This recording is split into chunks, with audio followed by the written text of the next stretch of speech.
Nas decisões do tribunal do júri, nós também podemos e vamos utilizar a apelação quando ocorrer nulidade posterior à pronúncia, quando a sentença do juiz-presidente contraria a lei expressa ou a decisão dos jurados, quando houver erro nos critérios objetivos ou injustiça nas circunstâncias subjetivas, no tocante à aplicação da pena ou da medida de segurança, e quando for a decisão dos jurados manifestamente contrária à prova dos autos. Ou seja, aqui nós estamos diante do princípio da relativização da soberania dos vereditos. Ou seja, mostrando ao tribunal que a decisão dele é contrária àquilo que está nos autos, nós podemos, através da apelação, requerer que seja feito um novo júri e haja, então, uma nova decisão. O que nós não podemos é requerer nessa apelação que seja alterada a decisão do Conselho de Sentença, porque nós estamos trabalhando com o princípio da soberania dos jurados, a soberania do voto, e precisamos, então, dar importância necessária a isso, ok? Então, essas são as hipóteses em que é cabível o recurso de apelação. Aí nós temos também o recurso em sentido estrito, que está lá no nosso Código de Processo Penal, no artigo 589. O que é? Como é que nós vamos conceituar esse recurso? É uma impugnação voluntária, como todos os recursos, manifestada pela parte interessada, com legitimidade, então, e prejudicada, essa parte foi prejudicada por uma decisão judicial criminal que se amolde a uma das situações previstas no artigo 581 do Código de Processo Penal, com o fim de que essa decisão seja modificada pelo juiz de primeiro grau, porque esse recurso permite uma retratação, ou então, caso não haja retratação, pelo Tribunal de Justiça, através do julgamento pelo seu órgão colegiado. Assim, você, quando fizer, melhor dizendo, um recurso em sentido estrito, você vai esperar que o magistrado de primeiro grau também vai interpor a ele, e vai esperar que o magistrado de primeiro grau, ele faça o seu juízo de se esse recurso realmente é cabível e se ele pode se retratar da decisão. Ele se retratando da decisão, você já conseguiu alcançar o seu objetivo e o recurso, então, encerra-se ali. Se ele, ao analisar o recurso, disser que ele não se retrata da decisão, entendendo que a decisão dele está correta perante a lei, então esse recurso sobe com essa decisão dele, dizendo que não irá se retratar, para que o Tribunal de Justiça, então, analise se ele está com a razão ou se a parte está com a razão. Nós temos ainda que falar a respeito dos efeitos dos recursos. No recurso de apelação, nós temos efeito suspensivo e nós temos efeito devolutivo. Enquanto que no recurso em sentido estrito, nós vamos ter apenas o efeito devolutivo. Ou seja, ele vai ser devolvido para a instância superior reexaminar o processo.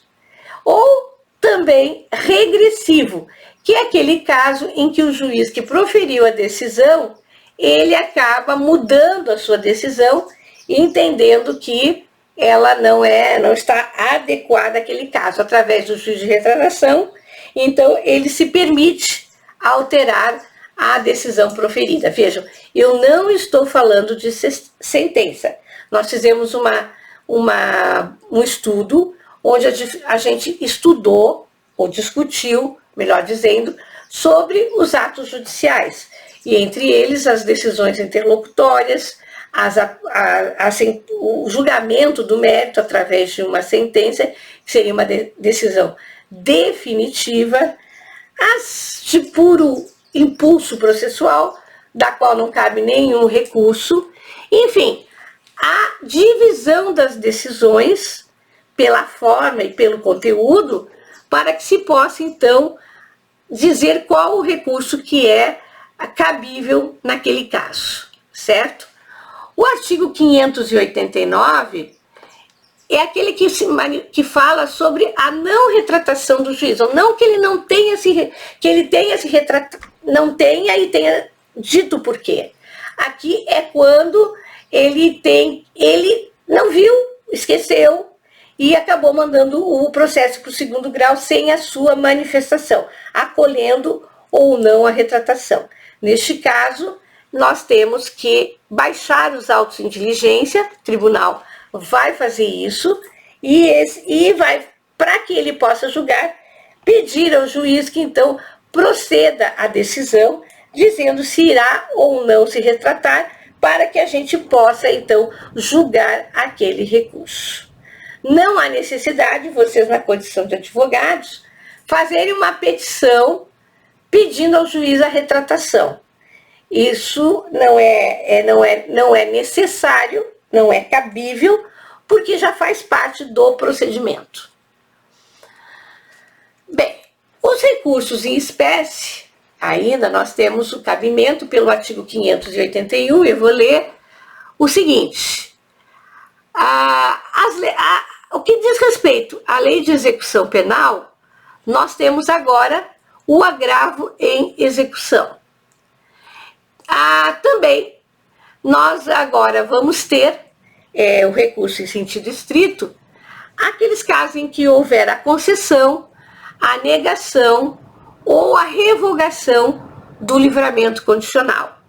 Também, através de recurso em sentido estrito, aquela decisão que unificar as penas, que decretar medida de segurança, depois do trânsito em julgado da sentença, que impuser a medida de segurança por transgressão de outra, e também que mantiver ou substituir a medida de segurança nos casos, então, que são necessários. Além disso, nós vamos buscar lá no 774 ainda aquelas decisões que revogam a medida de segurança e aquelas que deixam de revogar a medida de segurança nos casos em que a lei admita essa revogação. Bem, no que diz respeito à execução penal, observem o que diz o artigo 197 da LEP, onde ele trata do agravo em execução. E ele diz, então, que é possível e que deve ser utilizado esse recurso em todas as matérias de execução penal. Mudando um pouquinho aqui o cabimento de acordo com o tipo de matéria que está se discutindo. Também ele traz ali várias hipóteses do cabimento do agravo em execução. Então, antes, em 2008, antes da reforma, o que cabia era o recurso em sentido estrito, mas agora isso deixou de existir.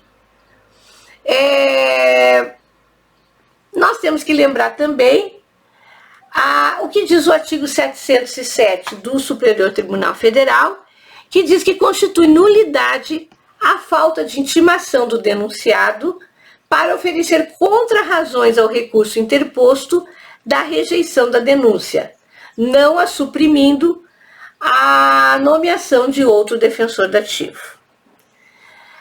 Então, e nos juizados especiais, que nós já estudamos, a rejeição da inicial acusatória nos leva ao recurso de apelação. Então, nós temos que analisar o que diz a súmula 709 também do Supremo Tribunal Federal, que diz que acórdão que proveu recurso contra a rejeição da denúncia, validade como recebimento, salvo quando nula a decisão de primeiro grau, o acórdão que proveu recurso contra a rejeição da denúncia vale desde logo pelo recebimento dela. Então, não há necessidade de se reafirmar isso em primeiro grau. É uma consequência lógica do fato de você prover o recurso que rejeitou a denúncia. Bem, nós temos também lembrar que nos casos de agravo em execução, não existe efeito suspensivo nesses recursos. Nós já vimos que há recursos com efeito devolutivo e suspensivo, mas neste caso apenas nós teremos o recurso no seu efeito devolutivo, que leva o processo a ser julgado, então, no Tribunal de Justiça. E isso vocês vão encontrar lá no artigo 197 da LEP, nos incisos 5º, nos incisos 7º, que fala sobre quebra de fiança, que fala sobre a questão da concessão ou rejeição da fiança, o indeferimento de prisão preventiva, a revogação, também a prescrição como causa extintiva da punibilidade. Também nós vamos ter essa mesma situação naquelas situações em execução penal que concluir pela incompetência do juízo, aquelas que falam sobre a procedência das exceções, com exceção da exceção de suspeição, e que, neste caso, então, deverá se interpor o recurso em sentido estrito, certo? Então, são situações específicas que a gente tem que estar muito atento a cada ato para se saber qual é o recurso cabível. Existe toda uma logística, existe toda uma sistemática que deve ser observada. Para esse recurso, para essa decisão, cabe esse recurso. Pelo princípio da fungibilidade, desde que não se trate de erro grosseiro, se eu entrei no prazo do recurso certo, eu posso ainda ter o meu recurso conhecido. Mas é sempre importante que a gente vá buscar isso, porque vocês, ao apresentar o recurso ao juiz, vocês já estão demonstrando conhecimento. Apresentam um recurso que não é cabível para aquela decisão, certamente sofrerão algumas consequências de todas as ordens, inclusive até a impossibilidade de conhecimento. O 586 traz como prazo de interposição do recurso o prazo de 5 dias e o prazo para arrazoar ou contrarrazoar o recurso é de 2 dias, contados da interposição do recurso ou do dia em que o escrivão, extraído o traslado, o fizer com vista ao recorrente. O que é um arrazoado ou um contrarrazoado? Você pode, a lei permite, que em matéria penal você faça apenas uma petição simples, desde que respeite o prazo, dizendo que pretende recorrer. Isso teria aquele prazo de 5 dias a contar da intimação da decisão. Ok.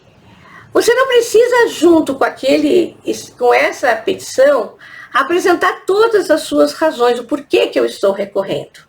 A lei permite e faculta que você terá mais 2 dias para arrazoar e depois encaminhar para outra parte pela contra-arrazoar o recurso.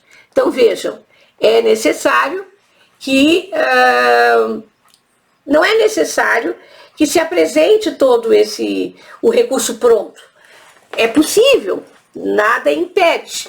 Mas se de repente você está com pressa, não está conseguindo fazer aquilo naquele dia, mas pretende recorrer, é uma faculdade que você tem de recorrer e apresentar as razões posteriormente.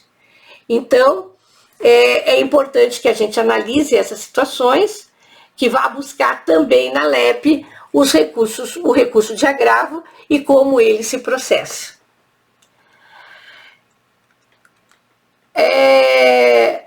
Então, voltando, nós já vimos isso do prazo, no processamento. O processamento do recurso em sentido estrito, da apelação não vejo assim muita dificuldade, porque você apela, também tem prazo para razoar e contra-razoar, e o processo sobe para o tribunal para ser reexaminado.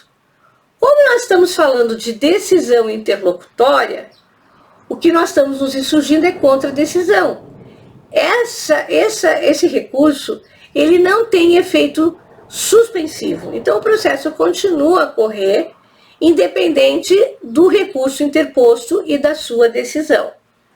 E aí nós vamos processá-lo da seguinte forma. O artigo 583 do CPP nos diz: subirão nos próprios autos os recursos.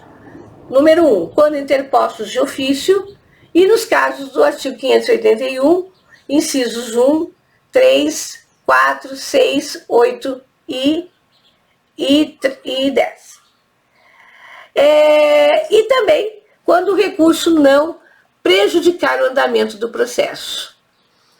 Se for um caso de sentença de pronúncia, ela subirá em traslado, havendo 2 ou mais réus. Por quê? Porque o processo vai continuar em relação aos demais.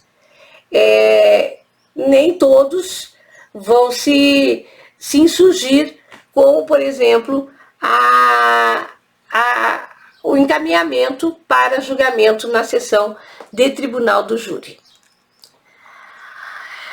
Também nós temos os embargos de declaração.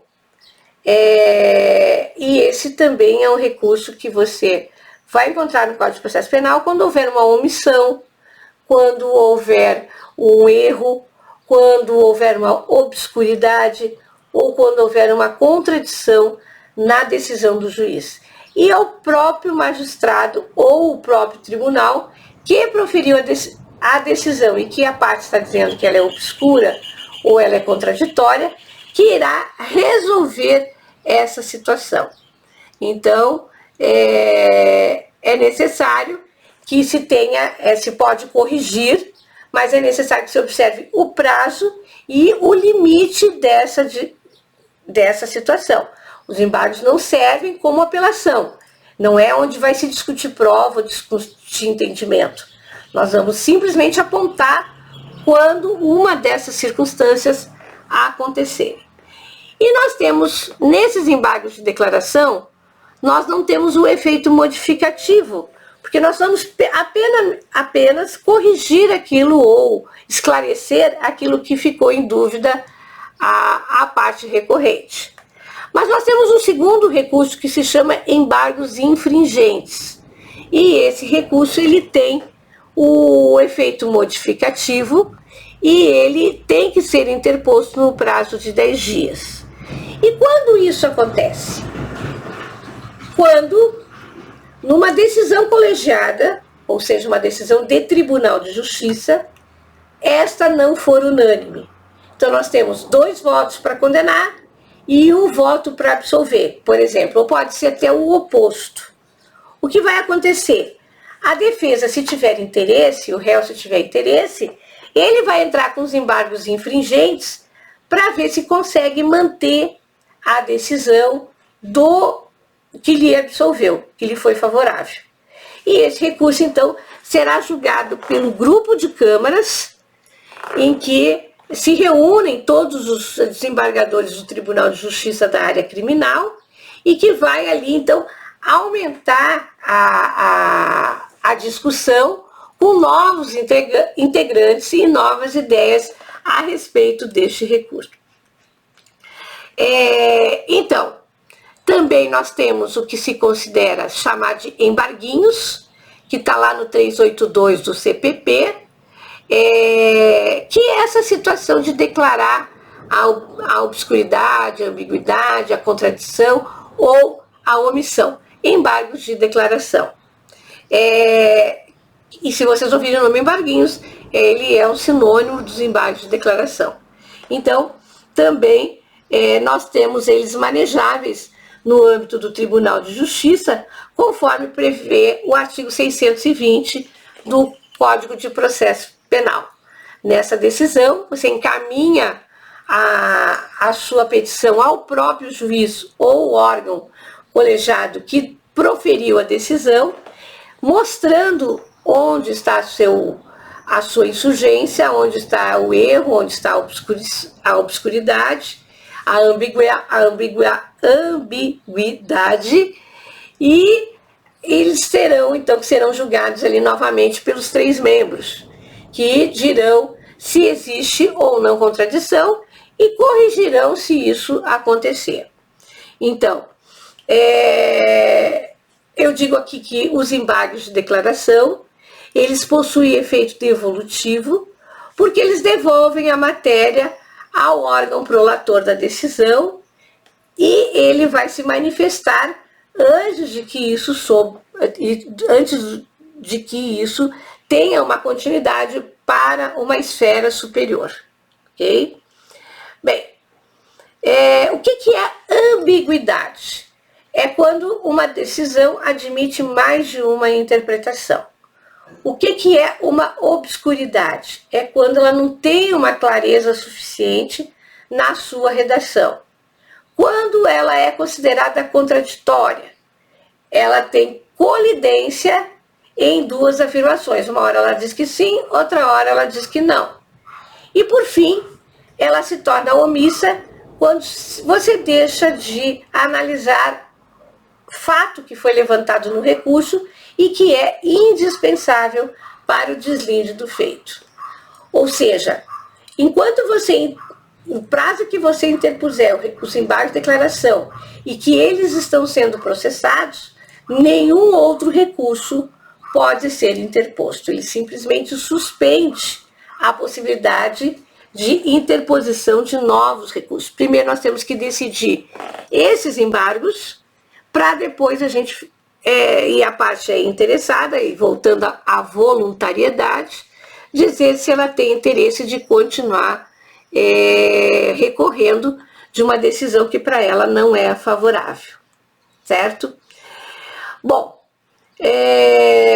o recurso de agravo, eu já falei, ele está bem definido, bem conceituado na Lei de Execução Penal, e é por isso que, quando se tratar de execução de pena, nós vamos sempre trabalhar com a Lei de Execução Penal e com o recurso que ali se encontra. Inclusive até para a uniformização de decisões, para que se evite um juízo, vários juízos entendendo de forma separada ou diferente o mesmo fato, criando uma insegurança jurídica. Bem, esse recurso ele vai ser também interposto por petição nos autos, no prazo de 5 dias, e é necessário e é recomendável que essa petição já venha acompanhada das razões recursais. Se porventura não vier, o juiz então deve adotar o rito do recurso em sentido estrito, intimando o agravante para que ele ofereça as razões e depois o agravado para oferecer as contrarrazões. Quem são as partes legítimas? De acordo com o artigo 195 da LEP, no caso de execução penal, Ministério Público ou Defesa.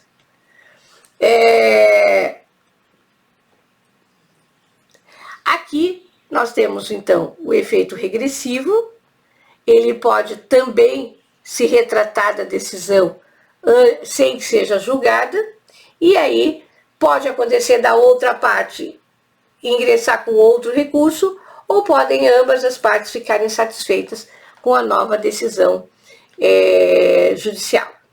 Bem importante olharem a LEP e lerem sobre o agravo em execução, porque ali vocês vão ter uma ideia de quando ou como ele é processado e de quando é possível ingressar.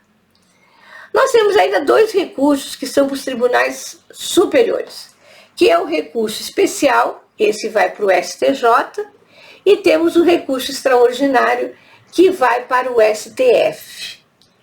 Então, aqui no recurso especial, nós temos que demonstrar que houve violação de direito infraconstitucional, ou seja, de legislação.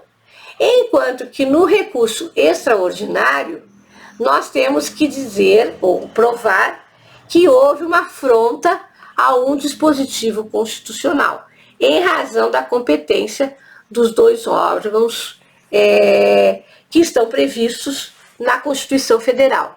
Se vocês olharem lá no artigo 105 da Constituição Federal, vocês vão ver a competência do Superior Tribunal de Justiça.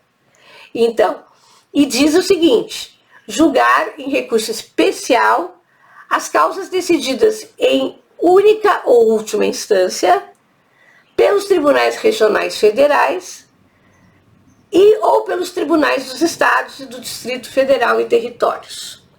Ou seja, nós temos que mostrar que está sendo contrariada uma lei federal ou está sendo negado vigência a essa lei federal. Nós temos que mostrar que ela existe, essa lei federal, e ela está em pleno vigor, e que há necessidade de uma interpretação mais adequada no sentido de uniformizar a jurisprudência. Eu vou deixar para a próxima aula, nós estamos assim com tempo ainda, as regras do recurso especial, as regras do recurso extraordinário. Eu gostaria que nesse final de aula vocês estudassem, fizessem um resumo da apelação, do recurso em sentido estrito e do agravo em execução. Certamente serão os recursos que vocês vão ter mais contato enquanto advogados no dia a dia. Então é importantíssimo que a gente conheça toda essa situação, conheça como o recurso se processa, quem tem legitimidade, enfim, nós precisamos estar preparados para essas três opções, que são aquelas, então, mais comuns no nosso dia a dia. Legal? Voltamos na semana que vem, aí vamos atacar os recursos do STJ e do STF, tentar dissecá-los um pouquinho, para ainda continuar nos recursos. E depois eu acredito que nós estamos quase no final da disciplina e voltamos aí para algumas leis extraordinárias para falar de procedimento novamente. Um beijo, fiquem com Deus e, pelo jeito, não voltaremos esse ano presencialmente.